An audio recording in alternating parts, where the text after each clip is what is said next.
Dan kita yakin bahwa Allah ada di tengah-tengah kita dan siap memberikan kemenangan atas hidup kita.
Segalanya bagi kami Tuhan. Kaulah segalanya.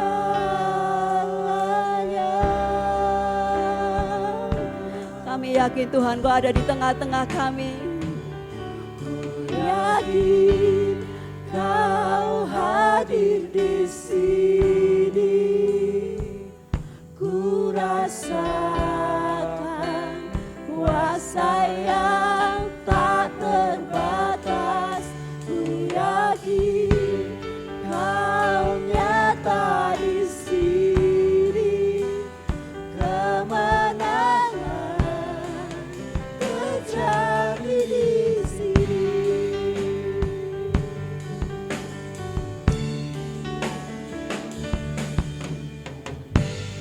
Ku menyembah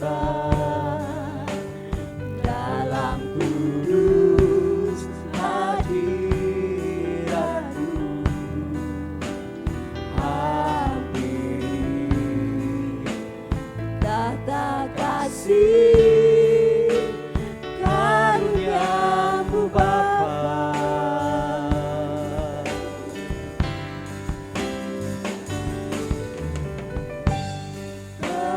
Kekuatanku, Amin Tuhan. hanya dalam hadirat-Mu, Yesusku. Hanya Kaulah Kami yakin Tuhan Engkau ada di sini. ku yakin Kau hadir di sini. Ku rasakan kuasa yang tak terbatas. Ku yakin Kau nyata di sini. Kemenangan terjadi di sini.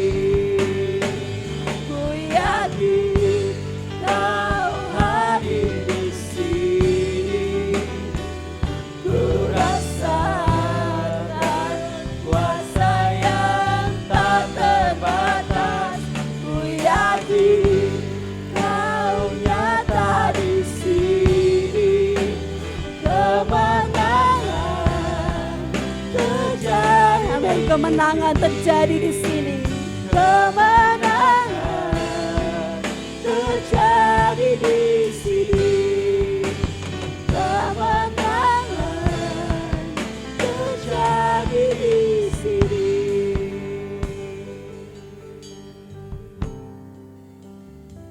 Kami bersyukur kepadamu Allah Bapa di surga, karena Engkau hadir di tengah-tengah kami.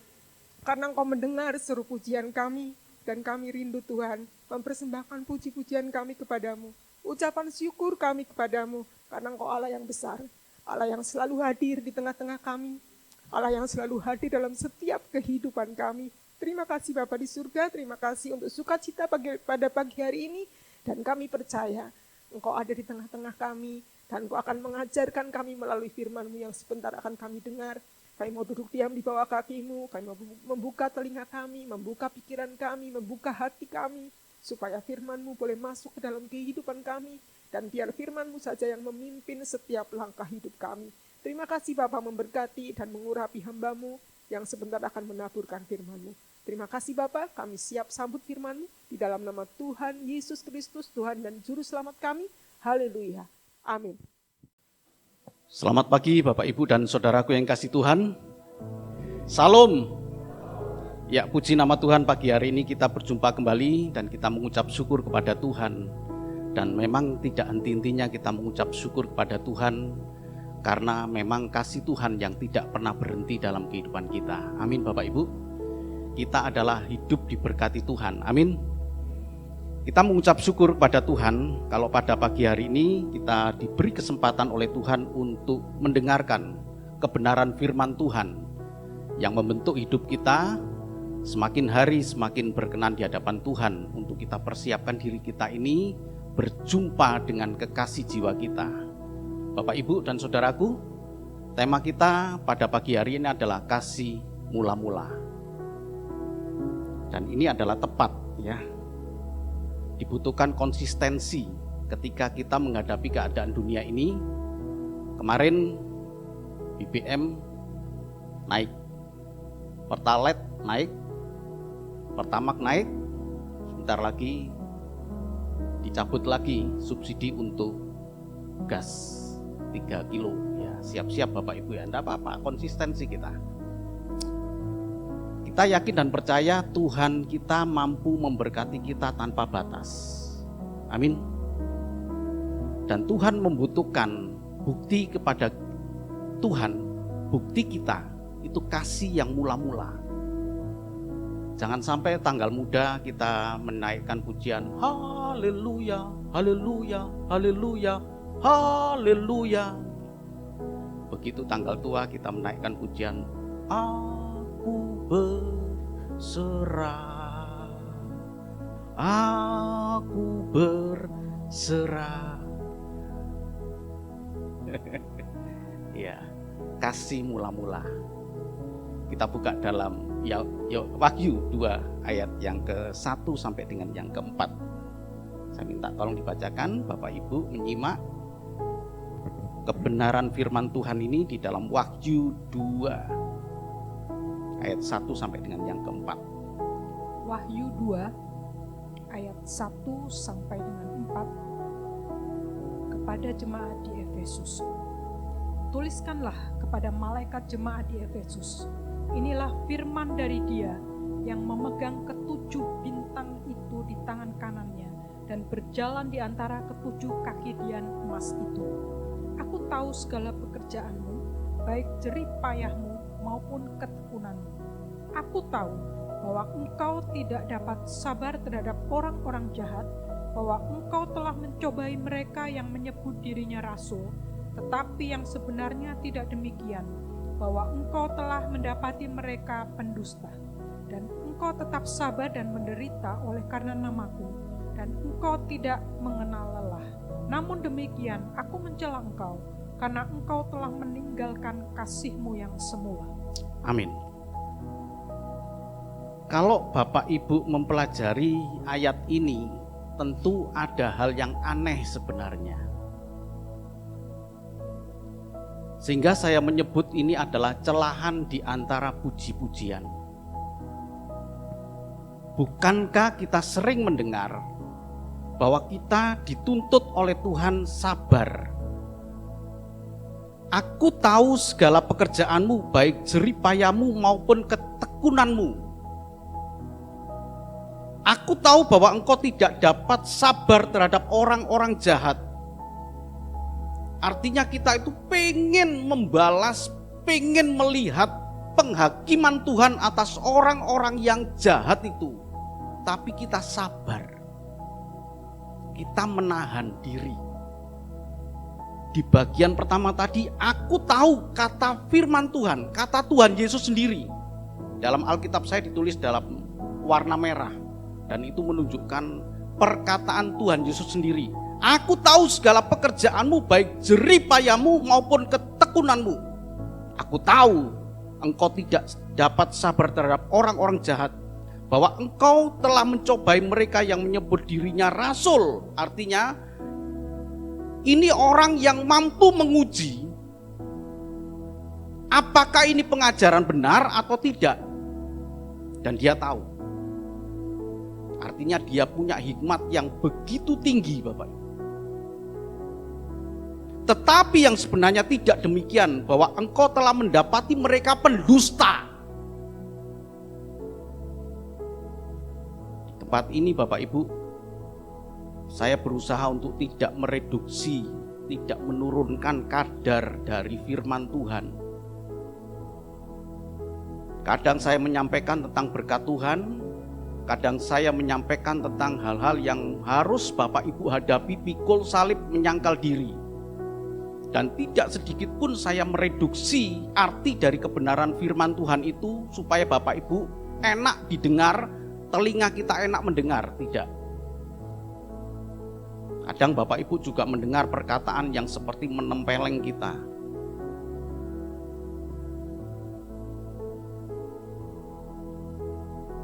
Dan Tuhan berkata demikian, dan engkau, ayat ketiga, tetap sabar dan menderita oleh karena namaku. Bayangkan,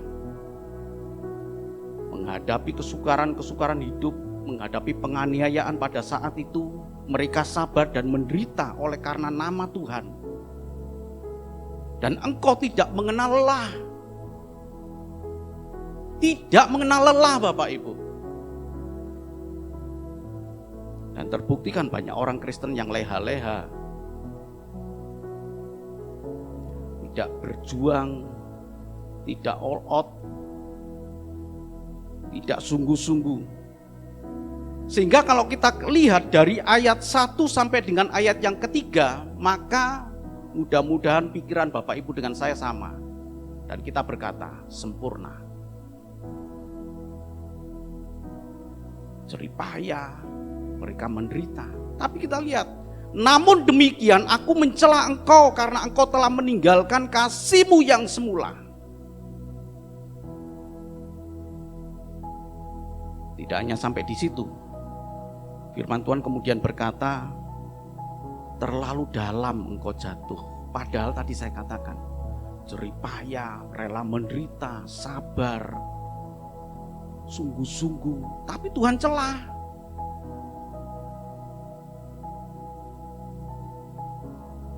Betapa dalamnya engkau telah jatuh. Ayat yang kelima. Sebab itu ingatlah betapa dalamnya engkau telah jatuh. Bertobatlah dan lakukanlah lagi apa yang semula engkau lakukan. Jika tidak demikian, aku akan datang kepadamu dan aku akan mengambil kaki dianmu dari tempatnya. Jikalau engkau tidak bertobat, diambil kaki diannya itu diambil kesaksiannya Bapak Ibu. Diambil kemuliaannya, diambil terangnya. Tuhan gak butuh orang yang demikian. Jemaat Efesus ini, kalau sekarang letaknya itu di Turki Bapak Ibu. Dan sekarang sama sekali tidak ada jejaknya di sana. Turki yang begitu banyak jemaat mula-mula ini ada di sana Bapak Ibu. Sekarang sudah tidak ada lagi. Bahkan gereja di sana, gereja yang sudah di-stempel oleh PBB menjadi satu UNESCO di situ ya, yaitu bernama Sofia itu. Dengan beraninya pemimpin Turki mengubah menjadi tempat ibadah orang lain. Berani loh, itu waktu dia mengubah itu dia dapat kecaman dari berbagai pihak termasuk dari PBB, tapi dia nekat, enggak dirubah. Hilang, kaki diannya sudah hilang. Apakah ini bisa terjadi dalam hidup kita? Ini yang kita pelajari Bapak Ibu. Jangan sampai Tuhan berkata, betapa dalamnya engkau telah jatuh. Padahal kita merasakan kita sudah berjerih payah, kita sabar, merela menderita demi nama Tuhan Yesus. Tapi Tuhan celah di situ. Engkau betapa dalamnya jatuh. Kenapa? Karena meninggalkan kasih yang mula-mula. Jadi Bapak Ibu Saudaraku, meninggalkan kasih yang mula-mula adalah menurunnya rasa cinta kepada Kristus dibandingkan dengan cinta yang pertama, yang menyala-nyala, cinta yang hidup, cinta yang hangat. Nggak enak loh sebenarnya Bapak Ibu. Ya, saya berdiri di sini juga agak sedikit grogi. Gitu. Dalam pengertian, ya seperti Bapak Ibu pacaran gitulah. Itu kan cinta yang mula-mula. Begitu sudah berjalan pernikahan, setahun masih mungkin hangat, masih hidup. Kemudian hilang. Ada, cintanya ada. Kesabarannya ada. Rela menderita demi Kristus ada. Seperti itulah Bapak Ibu. Tapi Tuhan celah. Bukankah ini keadaan kita sekarang Bapak Ibu?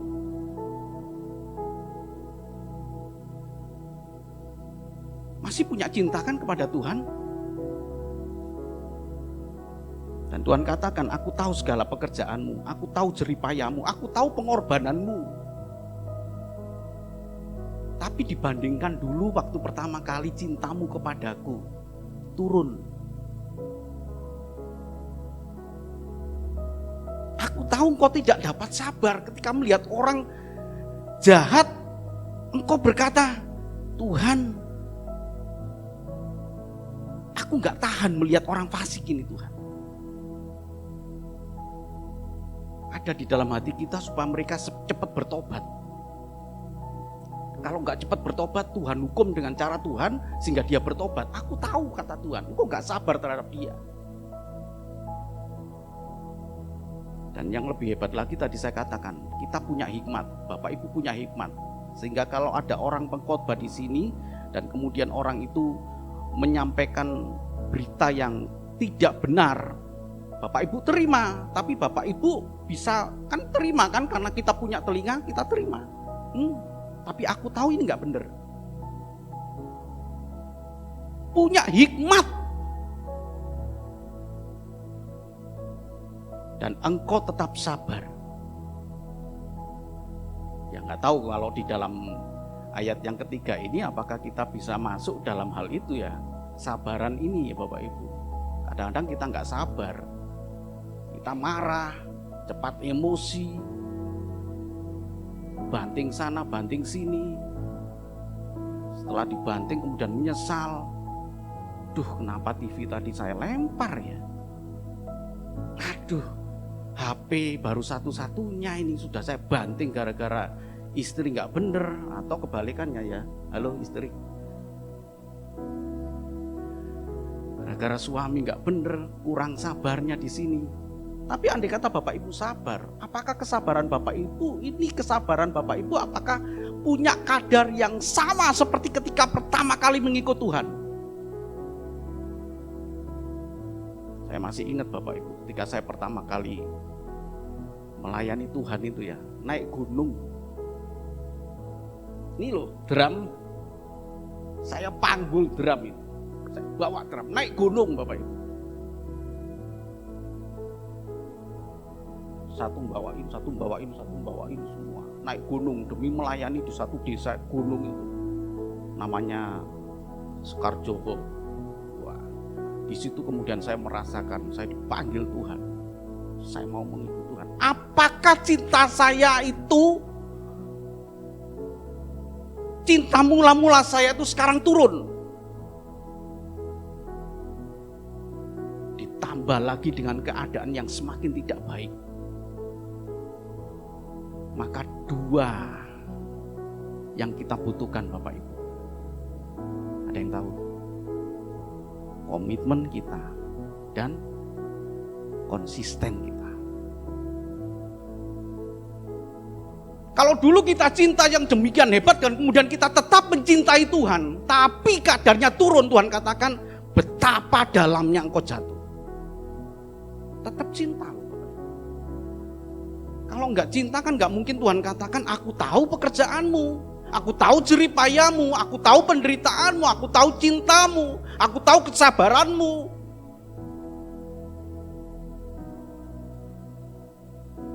Tuhan katakan, engkau sudah meninggalkan kasih mula-mula. Kok turun ya cintamu ya? Kok gak menyala-nyala lagi ya seperti dulu? Menyala Tuhan, iya menyala. Embut, luk, nyala Tuhan. Tapi gak seperti dulu. Ternyata tidak hanya butuh kita hanya kekristenan kita tidak. Saya kan Kristen gitu, nggak butuh semacam itu Bapak Ibu. Kita kembali kepada cinta kita yang mula-mula. Bagaimana kita mengasihi Tuhan. Dan kasih kita kepada Tuhan tidak peduli keadaan yang kita alami. Saya nggak minta Bapak Ibu untuk berkata amin, karena cukup berat. Beberapa bulan yang lalu Bapak Ibu, saya itu tinggal di Bogor. Dan kemudian tahun 2010 pindah ke sini. Karena pindah maka harus saya jual rumah di sana. Kan nggak mungkin saya untuk bisa beli rumah di sini tanpa saya menjual sana. Tahun 2011 saya jual rumah di sana. Sehingga saya sekarang menempati di satu desa yang begitu indah, permai, aman, damai, sejahtera, yaitu Selarang ya. Promosi supaya Bapak Ibu beli tanah di sana lewat saya nggak apa-apa, ada komisi 2,5%. Yang uniknya yang ingin saya sampaikan kepada Bapak Ibu, ya, yang beli rumah saya nggak mau nempati dari tahun 2011. Pak Rudi aja tempati. Wah ya, jual rumah, dapat rumah, tempati itu seperti rumah sendiri. Tapi 5 bulan yang lalu ya, Pak Rudi rumahnya mau saya jual. Aduh Tuhan, apakah cinta saya seperti cinta semula dengan Tuhan? Anak saya mau kawin Pak Rudi, saya butuh dana, rumahnya saya jual. Wah gimana ini ya, saya tetap pelayanan di Bogor ya, istri saya juga masih di sana gitu ya. Tuhan saya butuh, wah cari rumah yang murah gitu ya. Ajukan KPR ke rumah gitu, kemudian saya ajukan KPR. Dapat jawaban dari bank, ditolak. Aduh Tuhan. Ya, saya cari akhirnya. Yang penting saya bisa tidur aja lah Tuhan.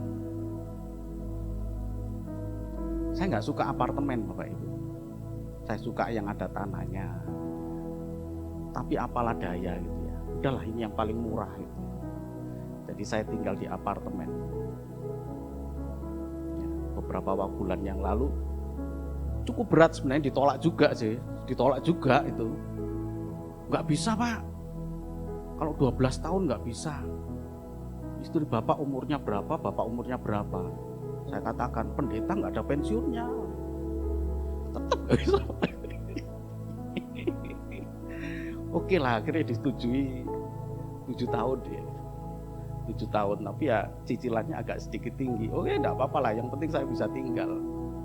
Dan saya tinggal dari rumah tipe 45 ke apartemen yang hanya 23 meter persegi. Jadi masuk kamar ketemu istri saya. Kok kamu lagi sih? Perasaan tadi ketemu juga di sana. Nanya sekuplik itu, buka maksudnya ketemu dia lagi, ya udah gitu, hanya ada tempat tidur aja. Apakah cinta saya itu kemudian turun Bapak?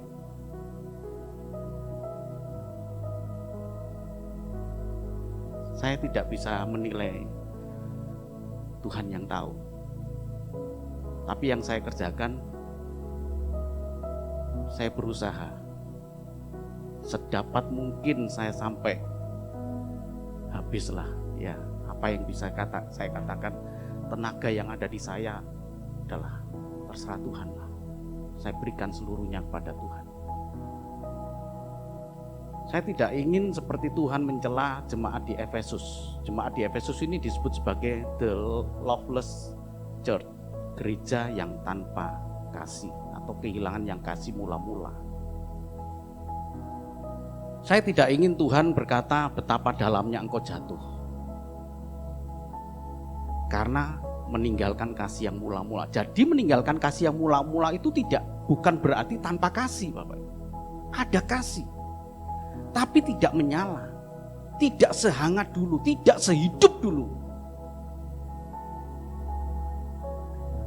Kitab Wahyu ini ditulis tahun 95, di mana masa waktu itu yang berkuasa adalah Kaisar Domitianus. Ini ya.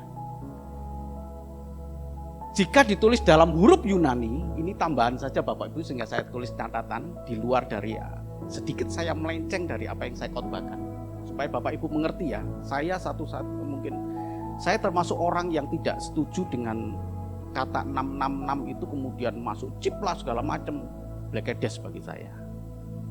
Ya, apalagi di sini lah, di sini. Enggak. Bukan semacam itu. Jadi Kaisar Domitianus ini sehingga dikatakan di dalam Wahyu berapa itu ya. Ini adalah angka manusia. Kalau ditulis dalam huruf Yunani, setiap huruf itu punya konotasi dengan angka. A itu berapa gitu ya, itu setiap huruf ya. Jadi D, O itu ada simbol-simbol angkanya di sini. Jadi kalau ditulis dengan angka, Domitianus itu adalah 666.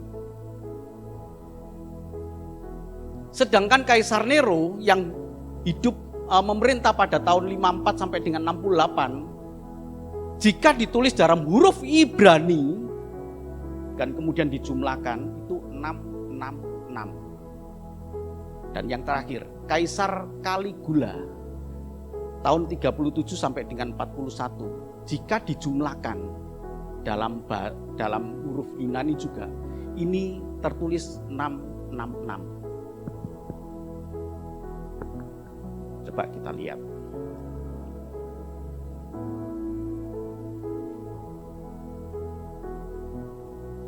Wahyu berapa itu? Bisa bantu?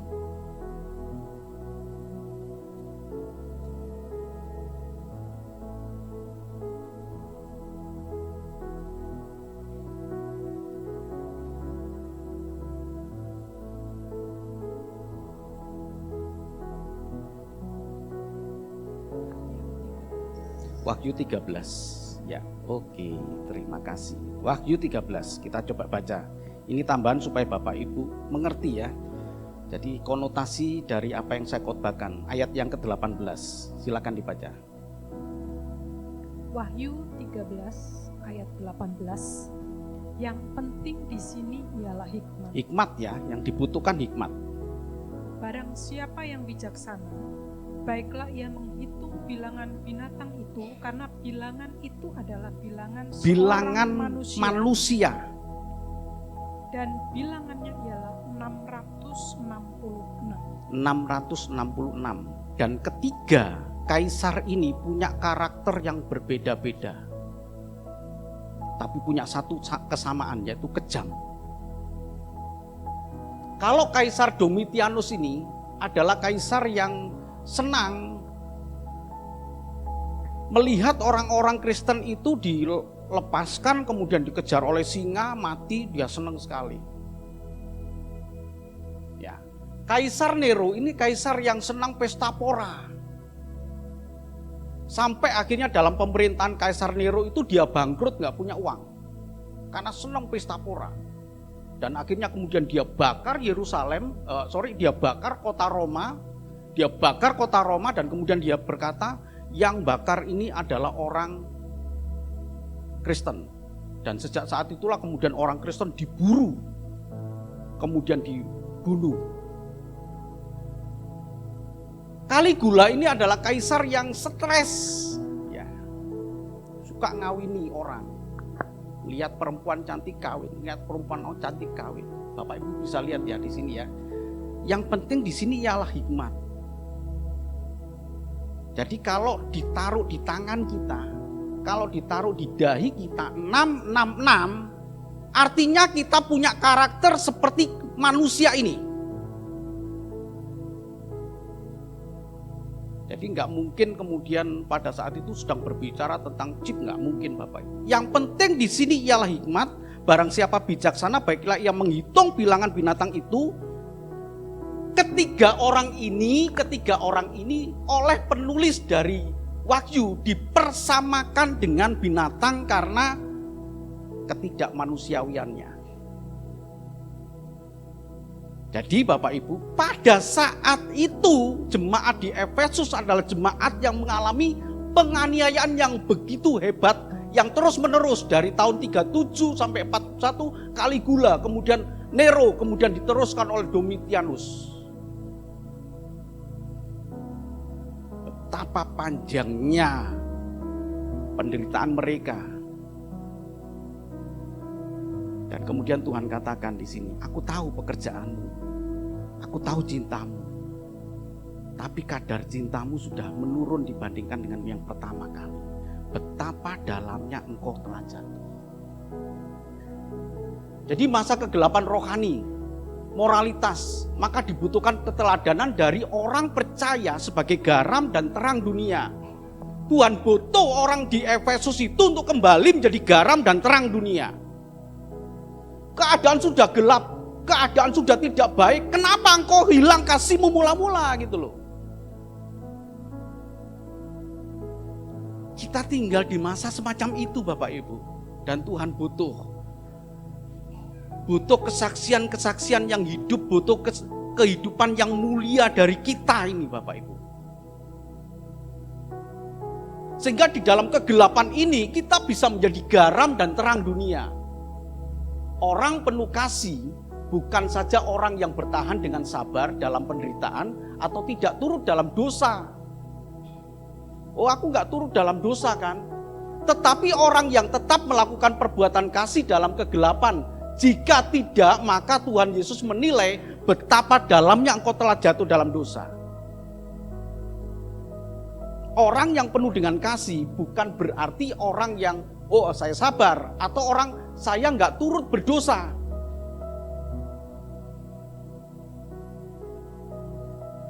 Tapi perlu tindakan Bapak Ibu. Perlu tindakan. Amin. Bukan kita nggak, saya cukuplah, Tuhan cukup, saya tidak seperti mereka. Saya tidak berbuat dosa. Sama seperti ahli Taurat dan orang-orang Farisi yang berkata membandingkan dirinya dengan pemungut cukai, dan dia berkata, aku tidak seperti mereka, aku berpuasa, aku berpuluhan, aku ini dan itu melakukan ibadah, aku tidak seperti mereka.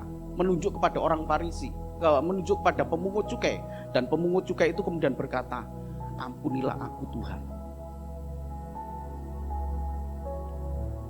Untuk kembali kepada cinta kita yang mula-mula tidak cukup hanya kita tidak berbuat dosa, tetapi tindakan kasih. Amin Bapak Ibu. Tindakan kasih kita. Dan itulah yang bisa mengembalikan cinta kita kepada Tuhan. Efesus 1 ayat 7 sampai dengan 8. Efesus 1 ayat 7 sampai dengan 8. Sebab di dalam Dia dan oleh darahnya kita beroleh penebusan, yaitu pengampunan dosa, menurut kekayaan kasih karunia-Nya yang dilimpahkannya kepada kita dalam segala hikmat dan pengertian.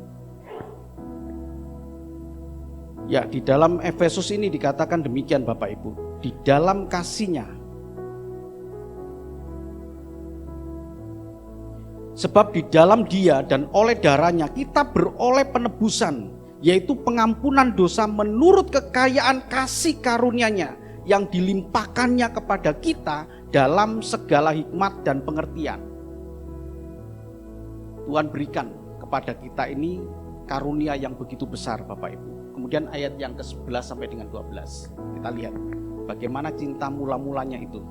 Ayat 11 dan 12. Aku katakan di dalam Kristus, karena di dalam Dialah kami mendapat bagian yang dijanjikan, kami yang dari semula ditentukan untuk menerima bagian itu sesuai dengan maksud Allah, yang di dalam segala sesuatu bekerja menurut keputusan kehendak-Nya, supaya kami yang sebelumnya telah menaruh harapan pada Kristus boleh menjadi puji-pujian bagi kemuliaan-Nya. Jemaat di Efesus ini Bapak Ibu adalah jemaat yang memang punya tantangan yang begitu berat, bukan hanya pada masa pemerintahan Raja Kaisar tadi yang saya katakan ya, sehingga mereka menderita.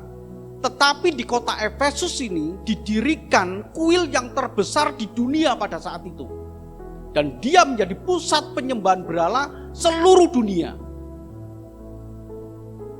Yang bernama kuil Dewi Artemis. Sehingga mereka punya tantangan. Aku menyembah kepada Allah yang benar atau kepada Dewi ini. Di satu pihak, dia mengalami penindasan pada zaman kaisar-kaisar demikian. Bapak, Ibu, dan saudaraku yang kasih Tuhan, kita menghadapi kan keadaan semacam ini ya. Ya kan? Kesukaran hidup kita ini adalah cara penampian Tuhan terhadap iman kita. Apakah iman kita ini murni seperti emas di dalam kesukaran yang kita hadapi, atau kehilangan kadar karat dari emas itu? Tetap emas Bapak Ibu. Awalnya kita 24 karat. Seperti dikatakan di dalam ayat yang ke-12 ini, dikatakan demikian. Supaya kami yang sebelumnya telah menaruh harapan pada Kristus boleh menjadi puji-pujian bagi kemuliaan-Nya. Masing-masing kita punya cinta kepada Tuhan yang berbeda-beda Bapak Ibu. Tetapi cinta mula-mula secara umum adalah cinta yang menyala-nyala kepada Tuhan. Dengan berjalannya waktu, apakah kita menaruh harapan seperti yang dikatakan oleh Rasul Paulus di dalam Efesus 1 ayat 12 ini, supaya kami yang sebelumnya telah menaruh harapan pada Kristus terus menjadi kemuliaan bagi Tuhan, atau kemudian kehilangan kemuliaan yang ada dalam diri kita, sehingga Tuhan Yesus berkata, betapa dalamnya engkau telah jatuh kembali pada kasih yang mula-mula. Di dalam Efesus 4 ayat 1 sampai dengan yang ketiga ini dikatakan hidup berpadanan dengan panggilan itu. Supaya kita hidup berpadanan dengan Injil Kristus. Sama dengan Filipi 1 ayat 27 di sini. Jadi ada panggilan yang bagaimana? Panggilan surgawi. Dalam bahasa aslinya itu anoklesis. Panggilan surgawi itu anoklesis. Adalah undangan Allah untuk masuk ke dalam kerajaan Allah. Dan kita akan rindu Bapak Ibu ya. Hidup dalam dunia ini bukanlah hidup yang sebenarnya. Ini adalah pengujian yang memang Tuhan uji kita di dalam hidup 70-80 tahun ini Bapak Ibu. Hidup kita yang sebenarnya itu nanti. Andai kata kita lulus pada 70-80 tahun ini, kita akan masuk ke dalam kemuliaan Tuhan, hidup bersama-sama dengan Allah di dalam kerajaannya, kembali kepada kehidupan. Bukan berarti siang malam kita memuji Tuhan di kerajaan Allah, enggak Bapak Ibu, ada kehidupan lagi. Di situ ada langit baru, bumi baru, di mana kita tinggal diam di sana. Ya, kita bekerja lagi, tapi bekerjanya bukan bekerja seperti dunia ini, kita berkeluh kesah, enggak. Nyaman, nikmat, menyenangkan. Gak mungkin siang dan malam memuji Tuhan. Bayangkan, itu tanpa batas waktu. Kalau itu memuji Tuhan siang dan malam, sangat membosankan. Tapi ada irama kehidupan. Dan kita menantikan itu Bapak Ibu, masuk ke dalam undangan Tuhan ini. Untuk masuk ke dalam dunia, masuk dalam undangan Allah, masuk dalam kerajaan Allah. Inilah saatnya kita ditampi oleh Tuhan. pada waktu kasih kita kepada Allah mulai menurun, Tuhan katakan pada pagi hari ini, betapa dalamnya engkau sudah jatuh. Hilangnya kasih yang mula-mula adalah kehilangan pegangan hidup kita. Kita baca Bapak Ibu. Ya. Di dalam 2 Petrus 3 ayat yang ke-17 sebagai ayat yang terakhir. 2 Petrus 3 ayat yang ke-17. Tetapi kamu, saudara-saudaraku yang kekasih, kamu telah mengetahui hal ini sebelumnya. Karena itu waspadalah, supaya kamu jangan terseret ke dalam kesesatan orang-orang yang tak mengenal hukum, dan jangan kehilangan peganganmu yang teguh. Ketika kasih itu mulai pudar, itu artinya kekuatan kita memegang pengharapan kita kepada Tuhan, memegang kasih Tuhan itu mulai melemah Bapak Ibu. Tetap megang, tapi kalau ini dibiarkan akan lepas. Sehingga Rasul Petrus berkata, tetapi kamu saudara-saudara yang kekasih, kamu telah mengetahui hal ini sebelumnya, karena itu waspadalah supaya kamu jangan terseret ke dalam kesesatan orang-orang yang tidak mengenal hukum, dan jangan kehilangan pegangan yang teguh. Kita pegang teguh ini Bapak Ibu, janji Tuhan bahwa Tuhan akan mengantar kita ke dalam kerajaannya, ke dalam kehidupan yang kekal, dan bukan ke dalam kebinasaan yang kekal yang tanpa batas waktu. Di sanalah ketika kita tinggal bersama-sama dengan Tuhan, di sanalah kebahagiaan yang melebihi dari kebahagiaan apapun yang ada di muka bumi ini. Tuhan memberkati. Amin.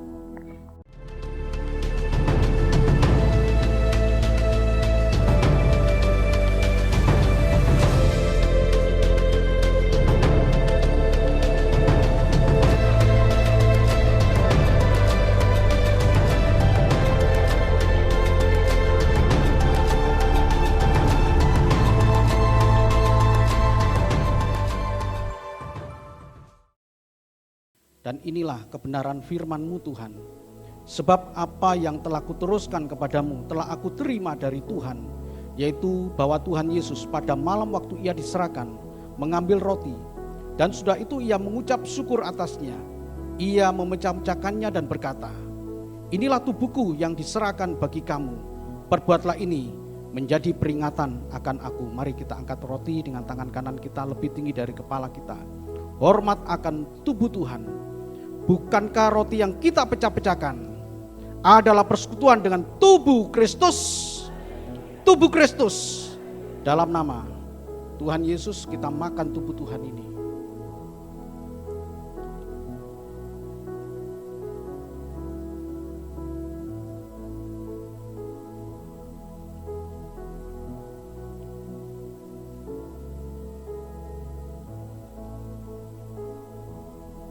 Sekarang kita ambil gelas kecil ini, kita pegang dengan tangan kanan kita. Kita dekatkan dengan jantung hati kita. Dia adalah kekasih jiwa kita. Allah yang mengasihi kita. Allah yang menghibur kita. Allah yang memberikan kekuatan kepada kita. Dan sudah itu ia mengucap syukur atasnya. Demikian juga ia mengambil cawan sesudah makan lalu berkata, cawan ini adalah perjanjian baru yang dimeteraikan oleh darahku. Perbuatlah ini setiap kali kamu meminumnya menjadi peringatan akan aku. Mari kita angkat gelas kecil ini lebih tinggi dari kepala kita, hormat akan darah Kristus. Bukankah cawan pengucapan syukur yang atasnya kita ucapkan syukur adalah persekutuan dengan darah Kristus? Darah Kristus.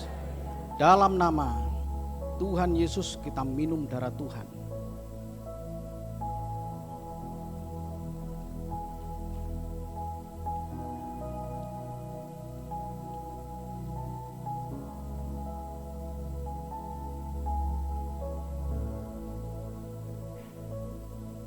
Kita diam sejenak Bapak Ibu.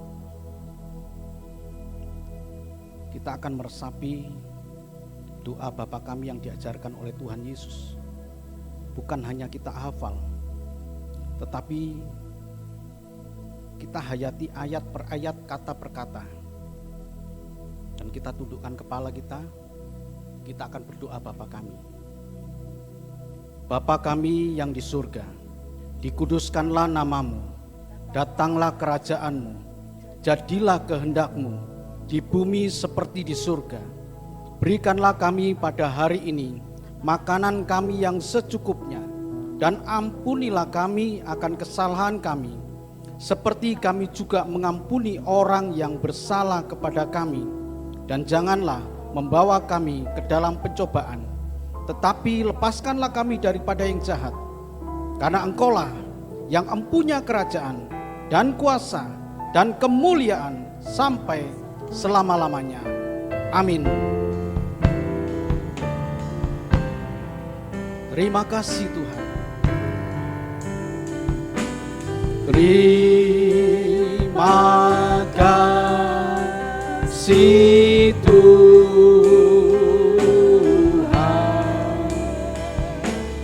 Terima kasih Tuhan.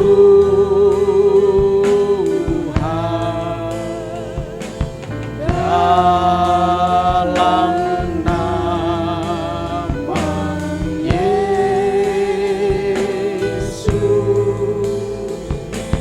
terima kasih Tuhan. Haleluya.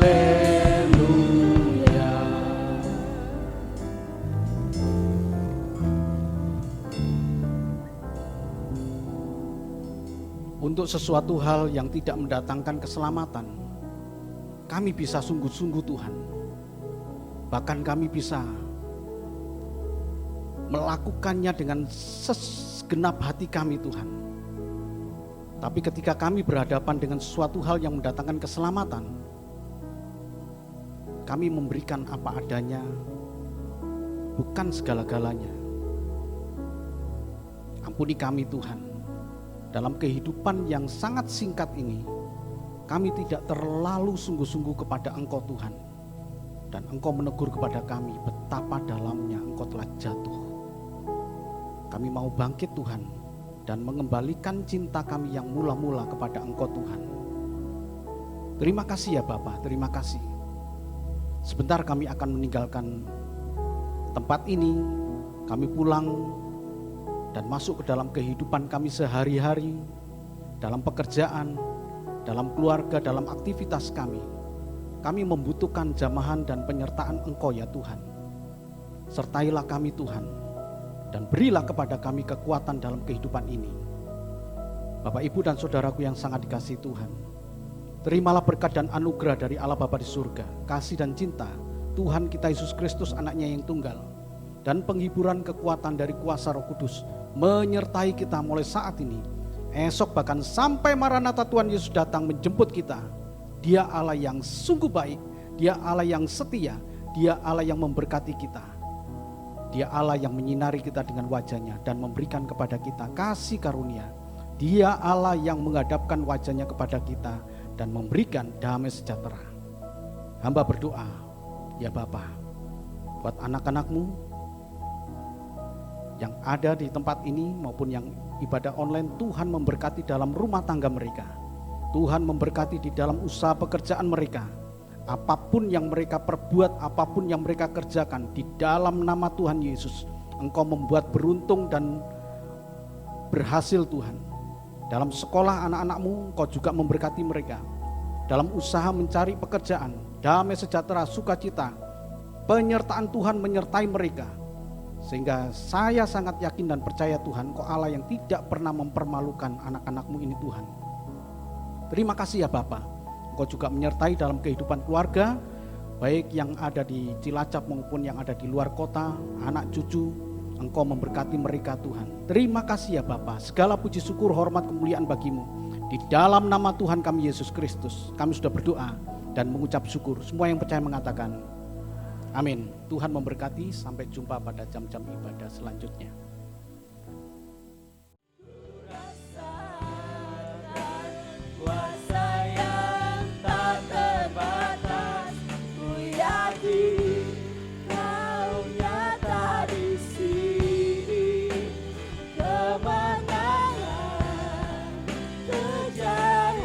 kemenangan terjadi di sini.